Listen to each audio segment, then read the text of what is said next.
Welcome back, Shana James. Thank you. Always awesome to be here with you. Yeah, always great to see you and hang with you.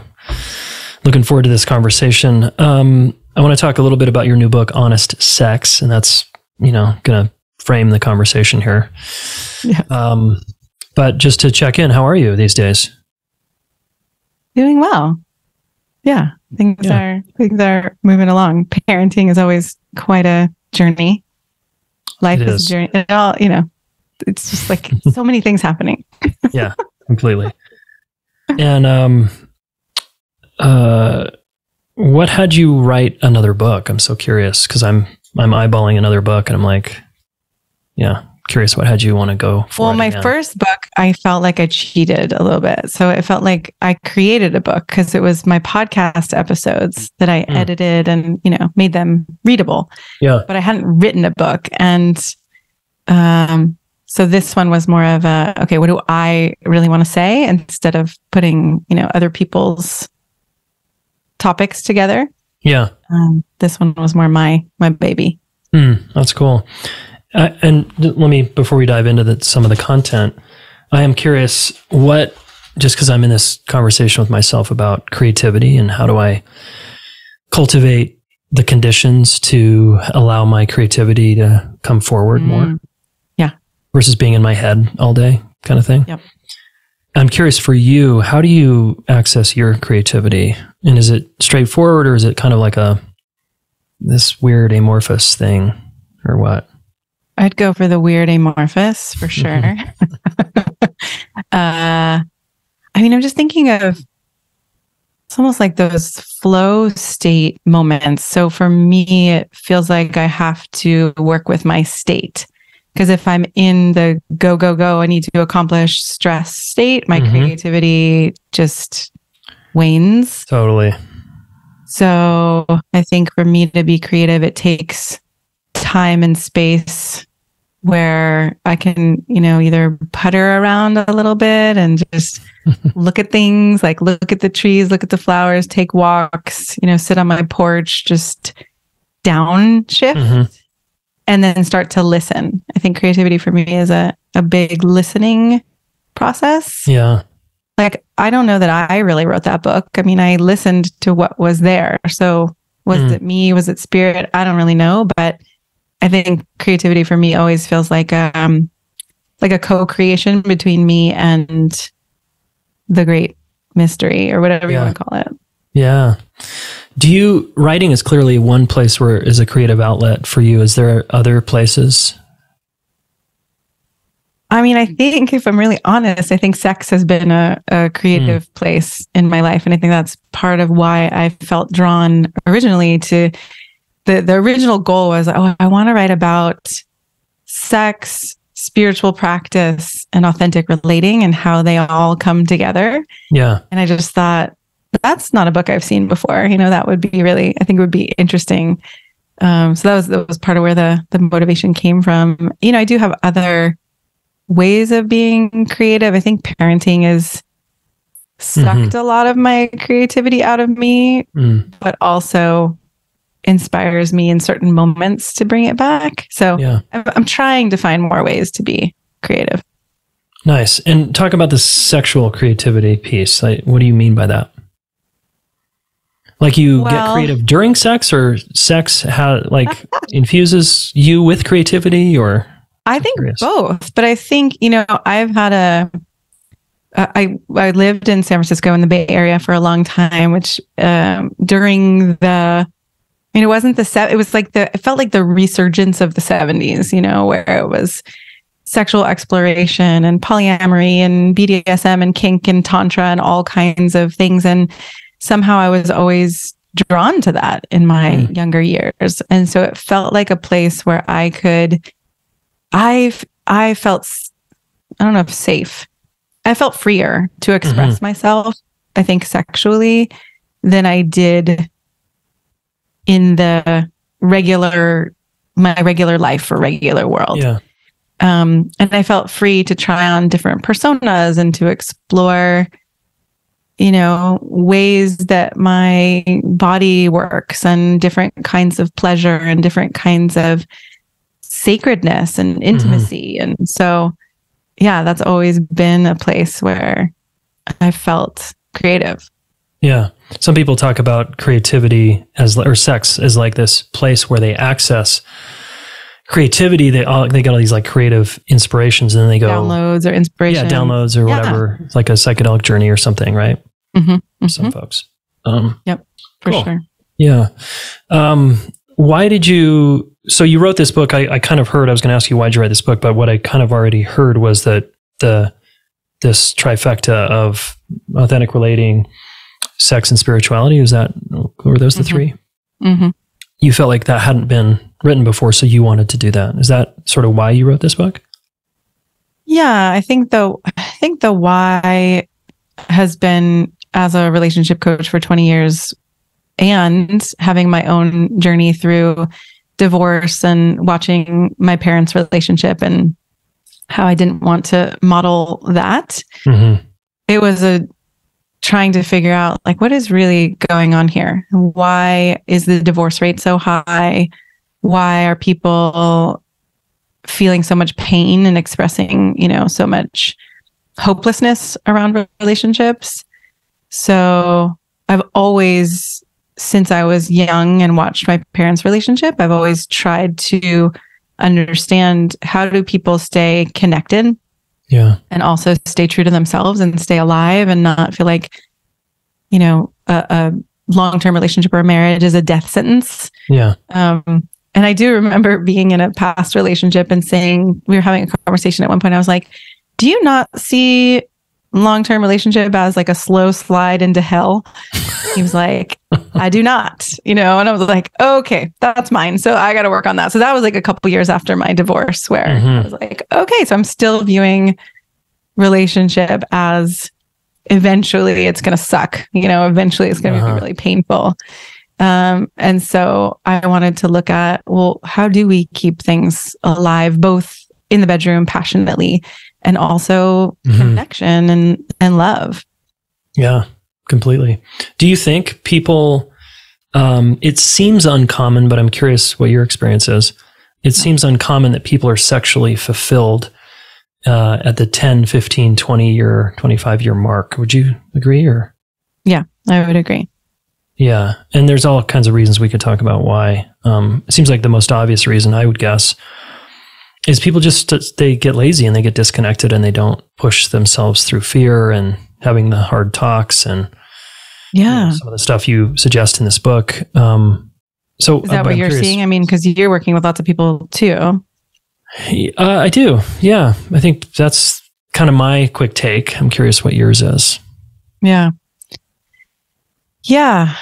I think the same. And I think that, it takes something, kind of like it takes something to get creative for me. I think it takes something to feel open and not just fall into those same old habits and patterns. And so if our partners become those same old habits and patterns, right, we're not seeing anything that's exciting. But my take on it is that when we actually are communicating in a way where we're taking risks and being honest in a mature way, and we're exploring things that feel scary to talk about, but reveal our deeper selves, that then there is more aliveness. There's naturally more aliveness. And there's a sense of the stability of a relationship doesn't drag us down. So we have the stability in a way of this long-term relationship, but we're also risking saying things that could break us apart or could, shift us onto a different trajectory. And I think that if we don't have those kinds of conversations, then it does get kind of stale and rote, and we think we know our partner and we put each other in boxes, and it's just like, there's nothing that interesting. Totally. And then we put ourselves in vulnerable situations where we're going to meet someone super hot and we're going to kind of be available for it because we're so bored or stuck in our relationship. Right. Yeah. Yeah. I like what you said about, there's a kind of laziness of I often have a fear like, well, what if it's not hot, or what if it's not fun, or what if, what if eventually down the road? And I think that takes our generativity or co-create, like it takes, we let go of the responsibility. But what I found is that having these mature and honest conversations, I don't have to work as hard to create spark. It's like the intimacy that gets generated creates more of that spark. Yeah. Yeah. I mean, I'm pretty dense over here, and with my partner, it's really interesting over the years to see how I've changed sexually with her. And one of the things I finally am getting a little better at is the foreplay around just connection. Yeah. Right. And just feeling safe and actually feeling seen and understood, and hours and days of that goes a long way over here. It really does. Yeah. And you write about that clearly in your book. Will you say more about why that's so vital? And a lot of people think, well, just a woman needs that. A guy doesn't need that. Do you agree with that? Or? I mean, I don't, you're a man, but I've worked with men too, but do you need that? Like, does that work for you? Does that help you? I can go both ways. Yeah. So sometimes it's just like, bam, wanted to happen now. And other times it helps to have more of a runway. Yeah. And if I'm honest, when I want the immediate sort of sex gratification hit, it can be, I'm looking for some kind of relief away from stress or something. Yeah. Which is how a lot of men use porn or masturbation and sex in general, in my experience. So yeah, but I think to my heart and my soul, it's like the slow on-ramp is actually better for me, and how sensitive I am too. Yeah. Yeah. Right. And it's like, the more celebrated I feel, the more understood I feel, the more relaxed I am, the more my heart opens, my body opens. And I can't remember where I was saying this, but somewhere recently I was talking to someone, I was like, you don't get to leave what's outside of the bedroom. Right. It doesn't work that way. It'd be cool if it did, but it doesn't work that way. It just stayed out there, but it doesn't. Right. So if I look at you and I'm feeling like, there's something that's between us, or I'm feeling really misunderstood by a conversation we had this morning, my body's not relaxing. So yeah, I think that's why, if we're paying attention to how are we feeling outside of the bedroom, and are we feeling connected, and are we listening to each other and celebrating each other and appreciating each other, it goes a long way to then creating that on-ramp into sensuality.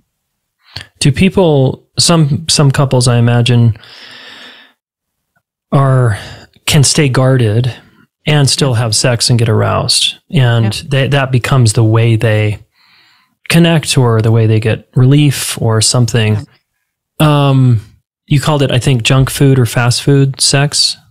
Yeah. I talk about it as fast food sex, or one-dimensional sex versus four-dimensional sex. Like one-dimensional sex, it's not bad. There's this physical thing that we're doing together, but the four-dimensional includes the emotional, the energetic, the spiritual, I'm not only feeling my sensations, but I'm actually feeling your sensations. Our bodies are merging. We don't even know who's who, and the pleasure is our pleasure. And that is something that I think a lot of couples don't get to, sadly. Yeah. Yeah, totally. What's the path to get to that?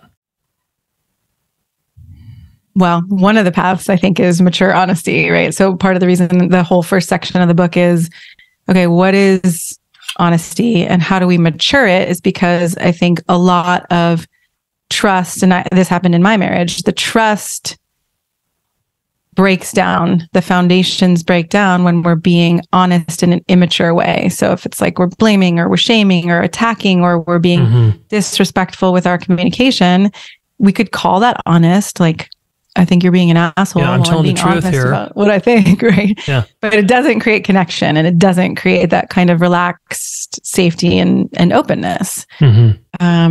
So I believe that as we start having conversations where we're actually revealing these deeper layers and recognizing like, oh, that part of me got really scared and I exploded at you, but I can see that happened now. And what I really want to say is, this feels vulnerable for these reasons, or I'm scared you're not going to love me for these reasons, or, getting to that deeper territory then has us feel more connected.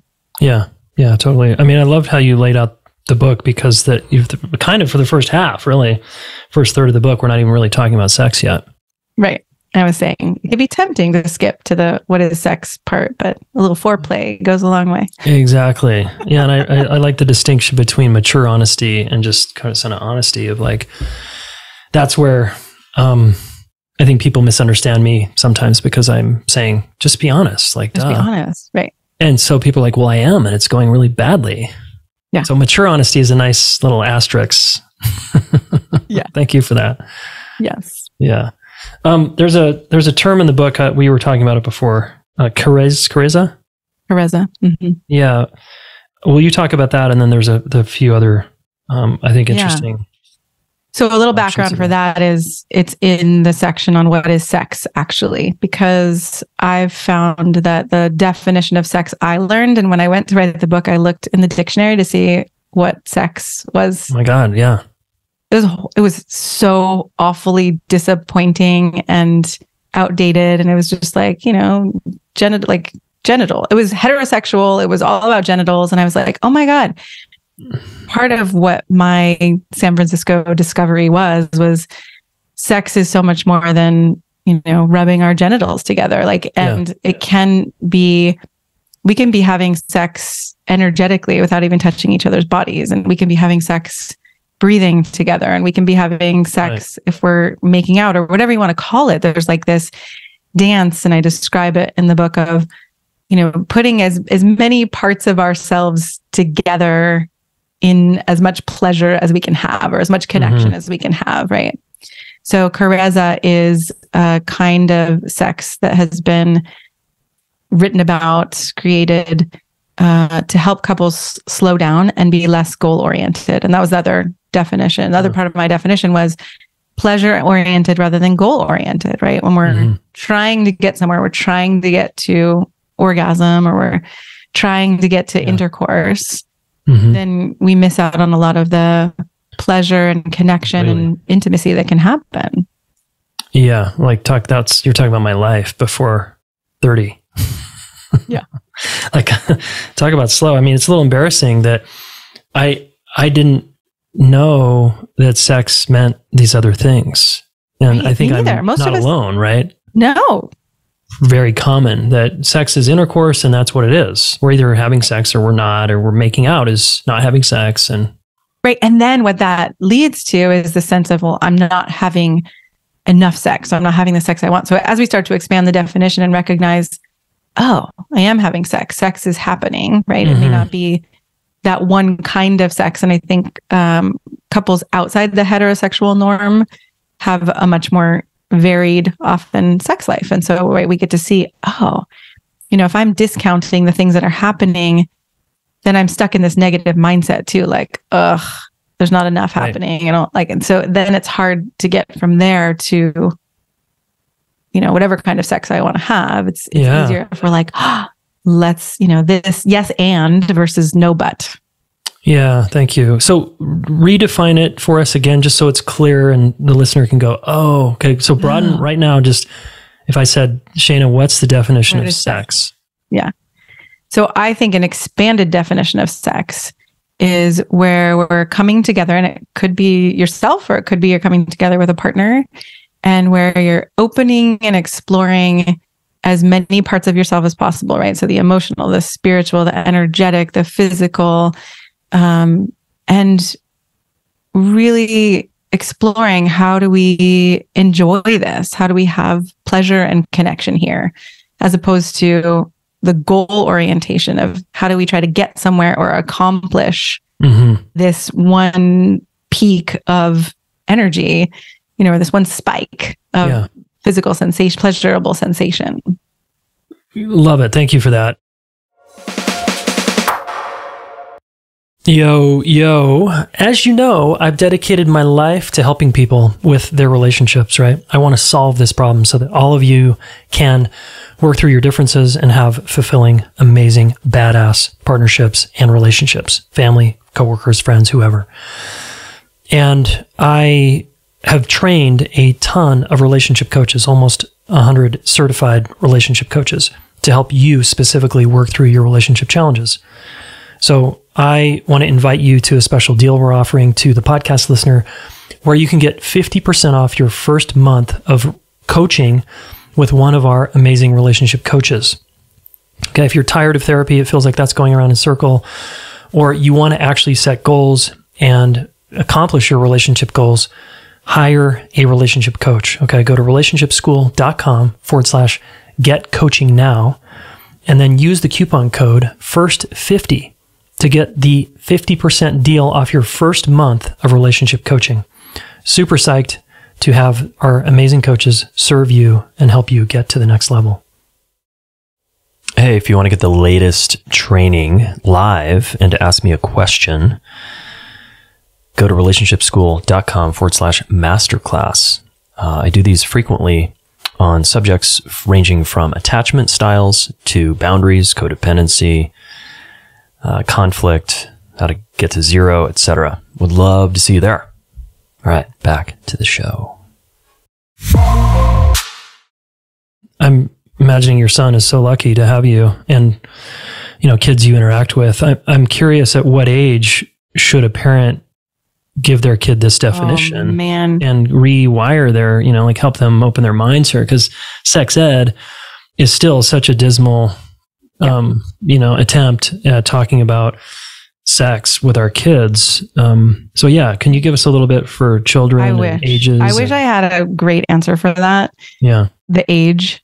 But I will say, so my kid is gender nonconforming. And so when I think about the sex that they're going to have in the future, I don't even know what it's going to be like. Honestly, I don't know what genitals they're going to be having sex with. I don't know what genitals they're going to have. Like it's all up in the air. So that's actually given me more of a capacity to say, when part of that conversation came up of what is sex, I was like, oh my gosh, I'm not going to say sex is when a man puts a penis in a vagina. I was like, well, sex can be a lot of things. And sex can be, when people love each other and sharing connection and energy. So my conversations are, I'm having them like step by step. I don't feel like there's been one big all out conversation, because it doesn't seem like my kid is ready for that. Yeah. Yeah. So yeah, I'm curious about yours, because you have two kids who are older than mine too. Yeah, we've had some really fabulous conversations. Our kids now are 12 and 13, about sex and being sexual and sexual orientation and gender and all the things. And it's really rich. And it's, it can feel, given my history, it can feel uncomfortable to begin those conversations, right? Yeah. As a parent, I can appreciate and understand why parents avoid this.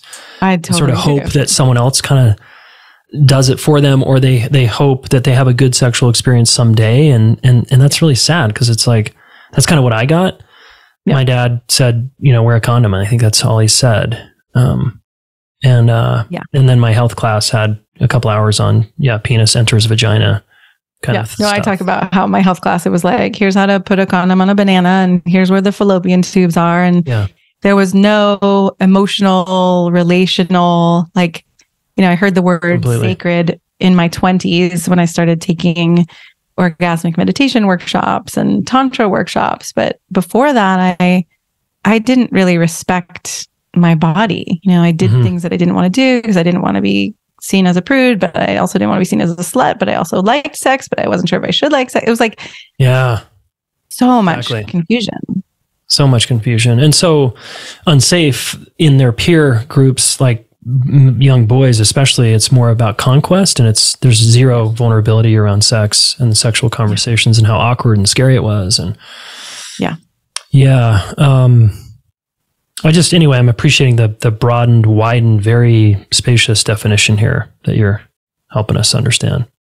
Yeah, I think, and this might be TMI, but as I'm going through a urinary tract infection right now, I was like, with my partner, we can't have intercourse. It's just, it's not on the table. And so I've been getting to see my own sense of like, I want to get somewhere. I want this to go to that place that I already know is going to, there's more energy or something. And what's happened is we're getting to really slow down and realize, oh, what if we weren't trying to get anywhere? What if we weren't, right? Like totally. It opens up this whole new dimension of. Yeah.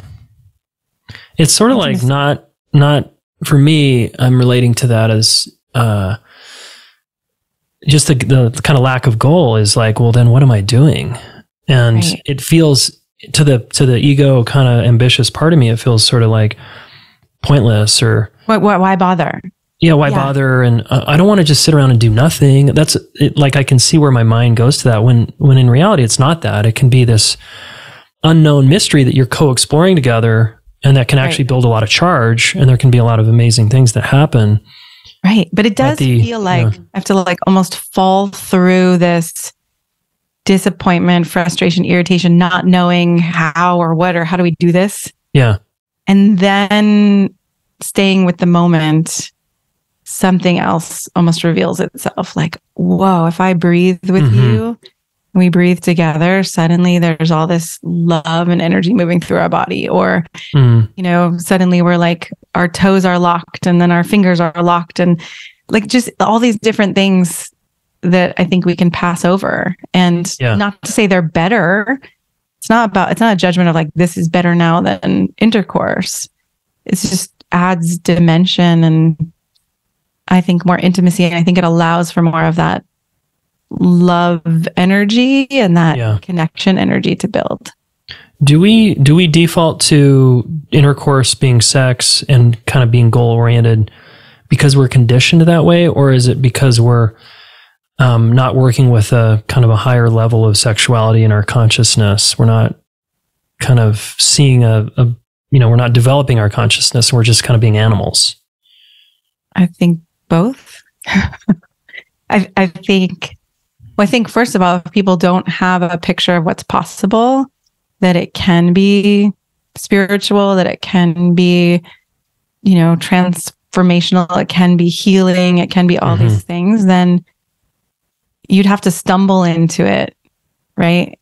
Yeah. Or if you don't know that it's possible, it's like some people stumble into it. I think I kind of stumbled into it. I gave a story in the bathroom in the book where I was in the bathroom with a woman and I was like, wow, you're so radiant. And she was like, oh, well, I'm taking this thing called the pleasure course. And, I'm learning all about orgasm and meditation and how to bring it all together. And I was like, whoa, okay, most people don't stumble into that in a bathroom conversation. Yeah.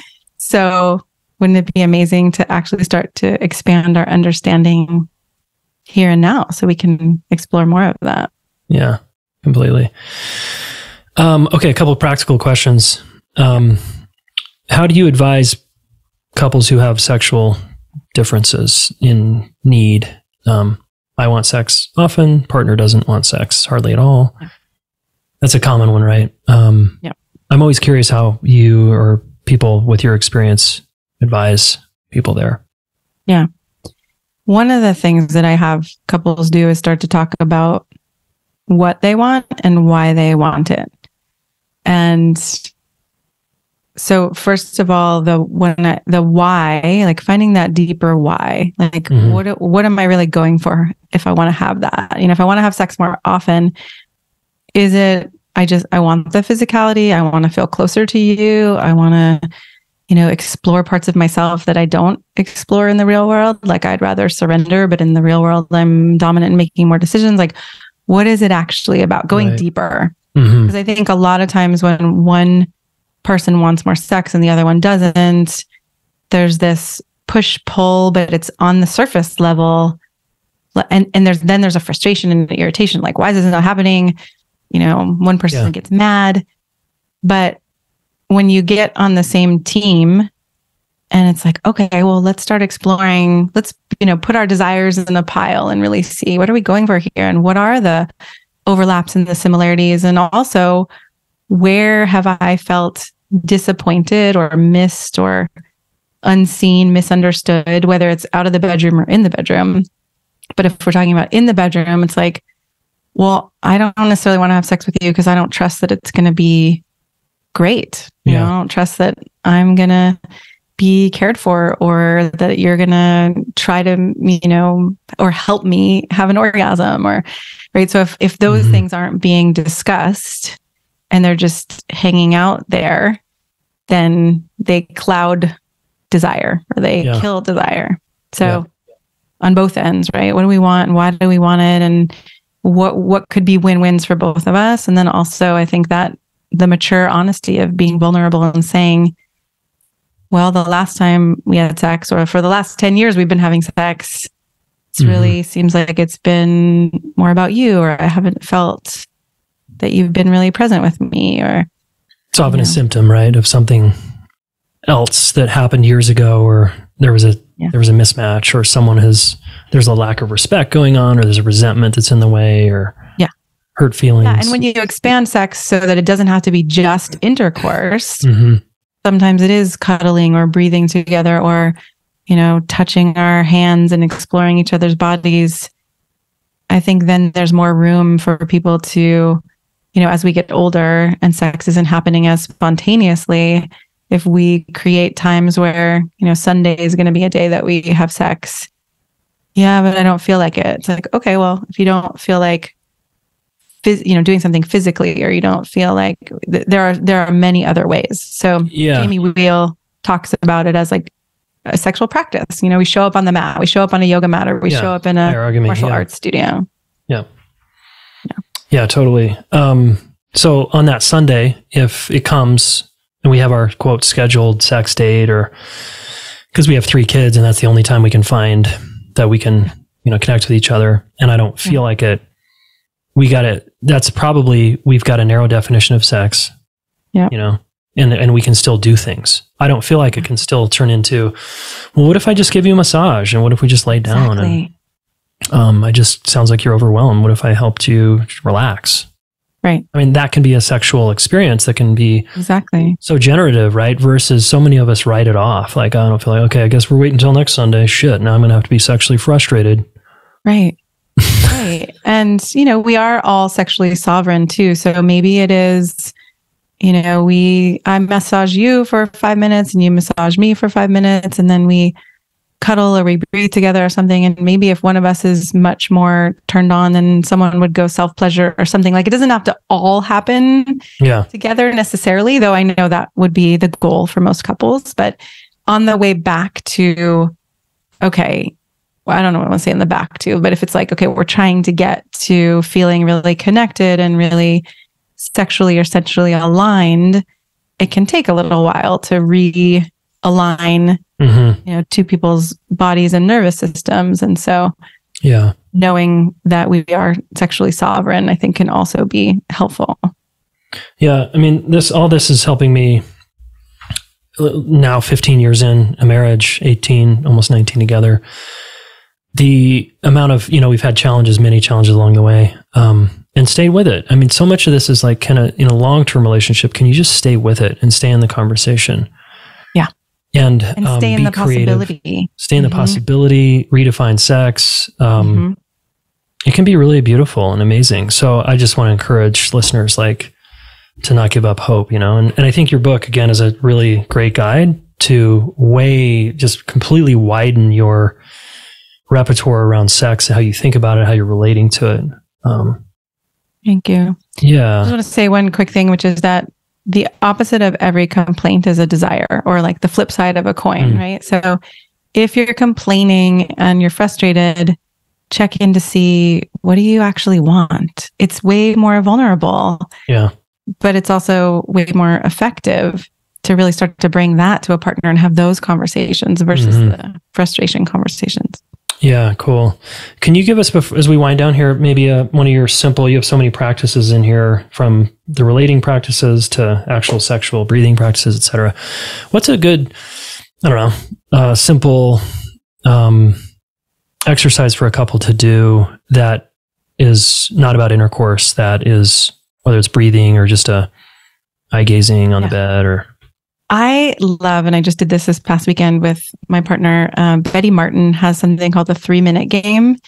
And you can look it up online. Have you done it? I don't think I've done the 3-minute game, but I interviewed her a long time ago. I really liked, I should go back and listen to it. it's really powerful. And whether you do hers or whether you just play with like short time bound explorations or experiments. So in that one, you're touching for 3 minutes and you're receiving touch for 3 minutes. And there's also the context of you're asking to touch someone, how they want to be touched. Like, how do you want to be touched? Mm-hmm. And then what kind of touch I would like to receive. Yep. So, right. So there's a couple different aspects of it. It's very simple, but it also is kind of mind blowing because it takes giving and receiving. And you're like, oh, I could give through being touched and I can give through touching. Kind of breaks apart the dynamic, which is cool, why I love it. Mm-hmm. So yeah, short exercises, short explorations or experiments where it's like, well, what if we did this for 3 minutes? I want to try that for 3 minutes. Would you be open to that? And then we can negotiate. Oh yeah, I don't know if I want to do that for 3 minutes, but I can shift it up a little, right? Like, I want to be tied up. Would you tie me up for 3 minutes? Well, I don't know how to tie anything, but like I could, wrap something around your wrists or something, right? Like the co-creation and keeping things really short so that you're more likely to win. You're more likely to be like, well, that was at least interesting and maybe, leads bite-sized wins. Yeah. Cool. And I can't remember, the Betty Martin podcast was something like consensual touch, or what's her term? She has a term for that, right? It's like there's the wheel of consent. Wheel of consent. That's what it was. Thank you. Yeah. Anyway, we'll link that in the show notes. We'll also link the previous interviews with Shana here. Okay, cool. Shana, thanks. That's awesome. And where can folks find this book and you? Yeah. If you go to my website, shanajamescoaching.com, and if you go shanajamescoaching.com/honest-sex, that's the book page. And you can get a free chapter. Chapter 6 is up there. What is sex actually? So if you're not sure if the book is for you, in the middle of the page, enter your name and email and you'll get chapter 6, and then you can check it out and see. Awesome. I love that you're giving chapter 6 and not chapter 1. That's so... I know. I just felt that's so cool. The chapter is more about sex, and I don't think people are really that excited about honesty, but it does feel like the foundation. Yeah. Nice. That's creative. Okay, cool. And then social handle, where are you most active right now? Most active, I am on Instagram as at Shana James, or there might be a dash in there. Facebook is Facebook/True Success for Men. Kind of, I don't know. Okay. Social just want to on it, off it, Yeah, I hear you. Okay, we'll throw those links in the show notes as well. My podcast is probably the biggest place. Oh, right. So Man Alive is the podcast, and you can find that on Apple Podcasts or wherever you look for your podcasts. And also it's on my website too. Yeah, amazing podcast. Cool. Last question. I asked you before, I'll ask it again. If I had 1,000 high school students and I could only say one thing about sex or love, what would you want me to teach them?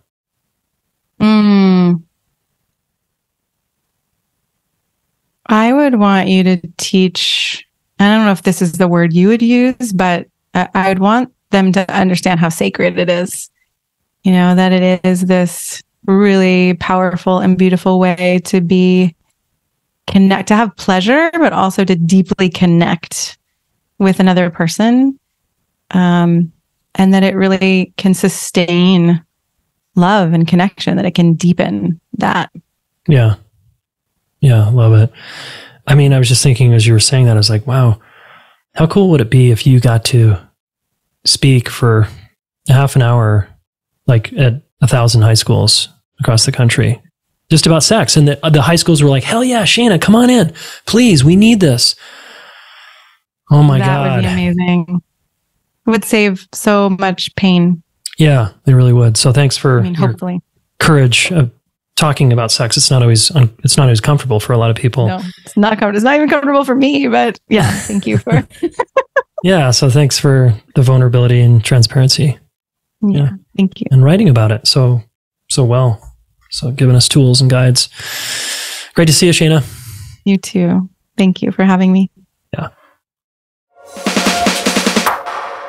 Hey folks, welcome back to another episode of the Relationship School Podcast. I am here with my amazing son, Lucian. What up, Lou? Hey, Dad. I wanted to ask you a few questions about your book, Getting to Zero. Okay, bring it on.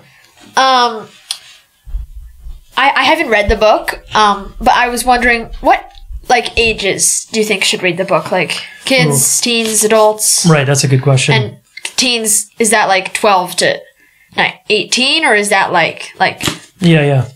I think it's best for adults. Yeah. And a teenager, if they're in pain here, or they want to work through conflict with their parents or their siblings, or a girlfriend or boyfriend or someone that they're close with, they could actually read it and get a ton out of it. Yeah. Kids your age, cool. I think you would get a little, Lucian, you love to read books. So you plow through books in a day, no problem. A 500-page book, this kid will read in an hour. So you're a great reader, and you could read it, but I think you'd be a little bored at times. Yeah. Yeah. You'd be like, what is he talking about? Cool. Yeah. Awesome. Why did you write this book? Because I want to live in a world where people know how to work out their differences, Yeah. Mom and I work pretty hard to help our home be like that. Our home is a good place where when we get in conflict, and you and Neva, your sister, get in conflict, we can get to a good place again, right? Yeah. A lot of people listening grew up in families where that didn't happen. Yeah. It was just kind of swept under the rug, or it was oh, get over it, you're kind of emotional, or, I just went outside and played, and that's not really getting to zero, It's kind of trying to avoid it. So I wrote it because I want people to have tools so they can't say, I don't know how anymore.